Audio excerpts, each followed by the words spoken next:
everybody, it's Noreen and I am back with another Christmas Past project. For those of you who have seen the last couple of videos that I've done, I am challenging myself to use only these products, the Christmas Past Designer Paper Pack, designer stickers, embellishments, and a set of Ruby ABC 123 letter stickers to make a variety of Christmas themed projects. The reason I'm doing this is because I just really don't want to add any more leftovers to my stash. I call it seasonal product hoarding disorder. And I have so many, Christmas or Halloween or Easter or Valentine themed products that I just can't, get through. So I've designed a bunch of projects for you so that you can buy just these products and make the most out of them. So far with that, I've showed you how to make either a December daily album, which is a pre-made album ready with 1 page per day. And then once December rolls around, all you have to do is take your photo and add it in there. And for those of you who didn't want to do a December daily album, I showed you how to make some really cute little favors, 24 of them, and that you can use as kind of an advent calendar or a Christmas countdown. So far we've done one of those 2 projects, and that means we've used up 6 pieces of paper. So we still have a good amount of paper and stickers and embellishments left. And what we're going to do today is one of our 1, 2, 3 layouts. So we're going to stretch 1 piece of paper to create a 2-page layout. And if this is the first time you've heard about my 1, 2, 3 layouts, they use 1 piece of double-sided pattern paper, 2 pieces of cardstock as your base, or of course, if you prefer, you can scrapbook directly on your CM album pages. And we make the entire layout by just using 3 cuts. Okay, so they're a great way to make the most of your paper with the minimal amount of time. All right. Each month I provide you with a sketch for the layout, as well as a cutting guide or some simple instructions. Okay, and I'm going to walk you through that now. This month I wanted to use, when I saw this paper, I knew I wanted to use it for a layout, but it's a bit challenging because a photo printed piece of paper like this, you don't want to just cut willy-nilly through the paper. You want to make sure that you showcase the pieces that have the beautiful artwork on it. So I had to come up with a cutting guide that would make the most of this piece of paper. And don't worry, if you don't actually have this piece of paper left, if you've used it for something else, I'll show you how you can use a different piece of paper and make any modifications to it. So again, with the sketch and the cutting guide, I always provide you with a link so that you can download it and print it for yourself. And you'll be able to find that either in the blog post or in the description just below this video. I want to focus on the cutting guide first, because I want to have a 4-inch strip, a 1-inch strip, a 6-inch strip, and then another 1-inch strip. I've placed them very carefully, and that's what this particular cutting guide will reflect. Okay, so my first cut is going to be about a 4-inch strip so that I have the trees and these little birdies all together. Then I'm going to take a 1-inch strip kind of down here where there's nothing much happening. Preserve this 6-inch piece where the deer are, and then take my final 1-inch strip off of the end. Okay. Now again, if you have used this or you want to use it for something else and you are going to do this layout with just another piece of double-sided paper, have a look at it and see where it's best to cut. And you can always make adjustments to these cutting guides that I provide you. So this is another piece of paper from the Christmas Past, and this will work well for my layout as well. You can see that this side is an all-over pattern, so it doesn't really matter where you cut it. This side, however, has a very definitive pattern on it, and because it has these nice decorative strips, we would want to preserve those. So we don't want to cut this way because then we won't have the strips nicely, and we don't just want to kind of cut wherever because then we might get a part of a snowflake and a part of a line. So have a look at it and consider what you need. So we need 2 1-inch by 12-inch strips, 1 4-inch by 12-inch strip, and 1 6-inch by 12-inch strip.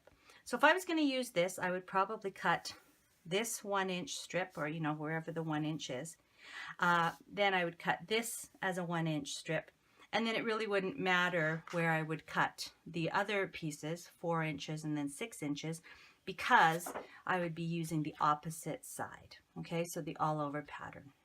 Okay, so let's go ahead and, you know what, let's cut both of these up so that we can see what happens. Just get rid of that. And our cutting. So again, we're going to cut this one at 4, then 1, then 6, then 1. Okay, so we got our cutting trimmer out, 12-inch trimmer. Sorry, my mouth doesn't seem to be working today. So I'm going to make that first cut at 4. It's cut number 1. I'm going to cut 1 inch.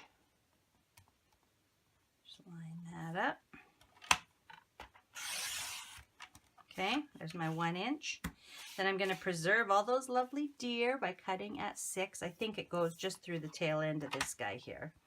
Okay, and then I have my last 1-inch piece. Okay, so my 1-inch pieces, I'm going to flip them over and use the opposite side.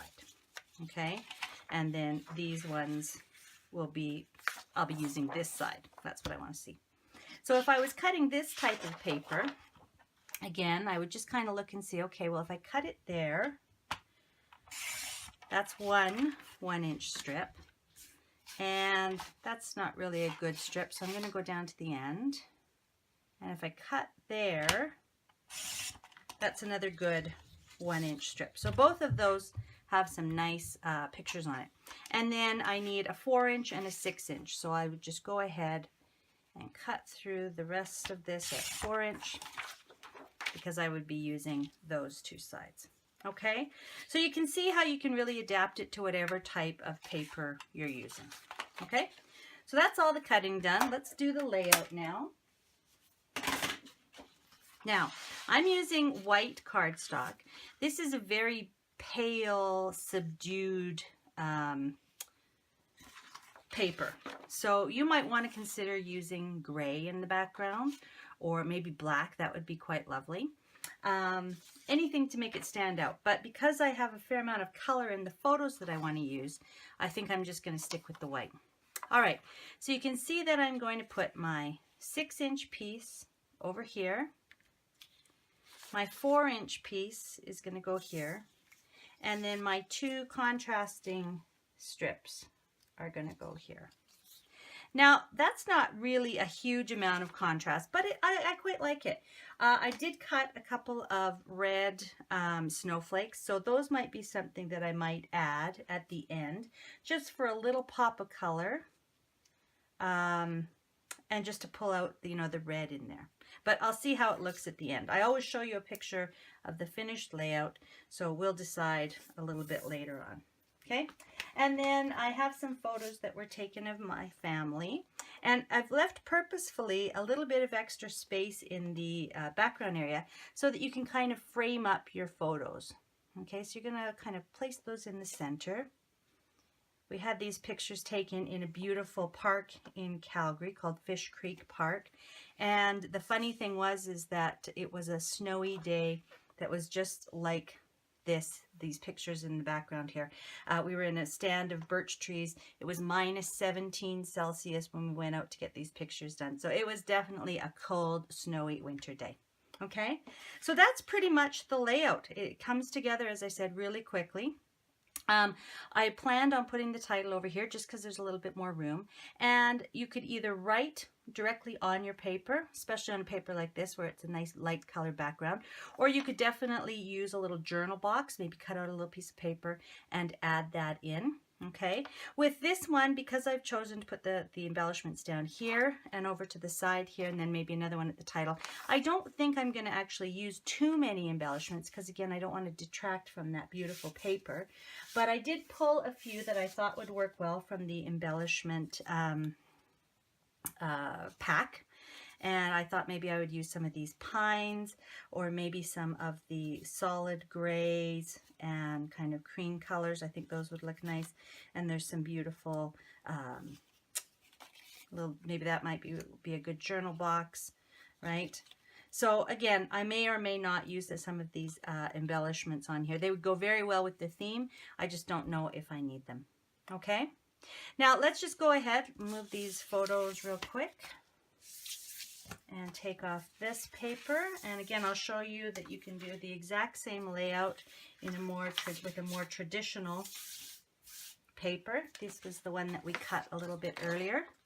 So again, the 6-inch piece, the 4-inch piece, and then the 2 1-inch pieces. Okay, and again, pop my photos right back on there, and it's a whole other sort of look. I think I've got them changed up a bit from what I had them before. Okay, so that would be a great layout as well. And here again, then you could really showcase some of those beautiful embellishments. They would really stand out when you have that kind of background. Okay, so don't forget to go to the link just below here, below in the video, so that you can download a copy of the sketch and cutting guide. And then I'd really love to see what you do with these 1, 2, 3 layouts. So for sure, go on to my Facebook group, and we'd love to see some of the photos of layouts that you've created as well. Okay, show us how you've adapted this this layout or any of the 1, 2, 3 layouts, and share it with us. Okay. I'll be back in a couple more days with some cards that we're going to make from our remaining Christmas Past paper. I have one more 1, 2, 3 layout for you coming up next week, and then we'll finish it off with some treat bag toppers, all from the products that I've shown you. Okay? Thanks very much for joining me. Thanks for watching, and we'll see you again soon.